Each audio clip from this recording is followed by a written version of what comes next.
there. Oh my gosh, hey.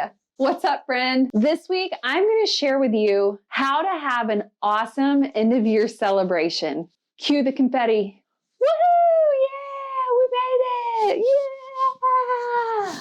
Okay, so you may or may not be there yet, but I'm going to show you a really easy, budget-friendly way to have an awesome end-of-year celebration. Now, when I first started teaching, we would do a pizza party, and it was always a headache because I'd have to collect money from the parents, $2 or $3 in order to get pizza from our local pizza shop delivered to our school, which it wasn't just me ordering pizza, it was like the entire grade level. So of course the pizza shop was always running behind. My kids were hangry and parents were left wondering, well, where the heck is the pizza? By the time we got the pizza, it was cold, the kids were devouring it, and it was always just like, golly, man, there's got to be an easier way. When I moved to a new school and we were discussing what we were going to do for our end of year celebrations, my friend Lindy said, Sarah, you cannot do another pizza party. Like, that is so ridiculous. We're going to make it really easy, and we are going to have a Nacho Average Class Party. What is a Nacho Average Class Party? Dude, I will forever love my Lindy for sharing this with me, and I will never go back to pizza. Okay, so we go to Costco, or we get the big can of nacho dip. I use a liner in my slow cooker and pour the nacho cheese into the slow cooker so that it cooks all day. I don't even use meat. It's just the cheese and the nachos.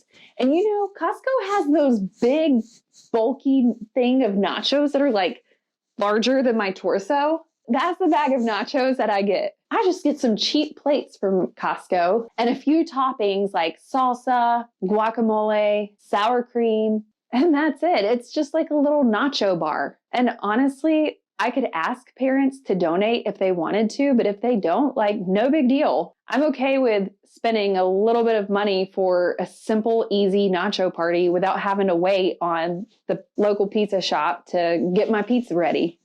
So here's the order of our classroom celebration. We start by inviting our parents to come into the classroom. Our students share their memory books with their parents while we wait on everyone to come in. Then we play music, students get their food at the nacho bar, and once everybody has gotten their food and things are starting to simmer down a little bit, then we give out class awards. Now, if you didn't see the video earlier this month, make sure you check out the video where I talk about awesome end of year classroom awards. After the awards, I thank the families for attending our celebration. Usually we smash a piñata because it's just fun. And then students leave with their end of year gifts. This is super easy, budget friendly, and it's a great way to involve your parents in the success of your students and just thank them for their involvement for that school year. I would love to know if you have a theme for your end of year classroom celebration.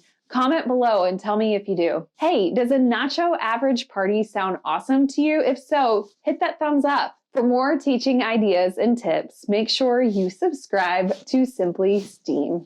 Hey, oh my gosh, thanks so much for joining me today. I hope you give this theme a try. It is so easy, and I promise you will never go back to pizza.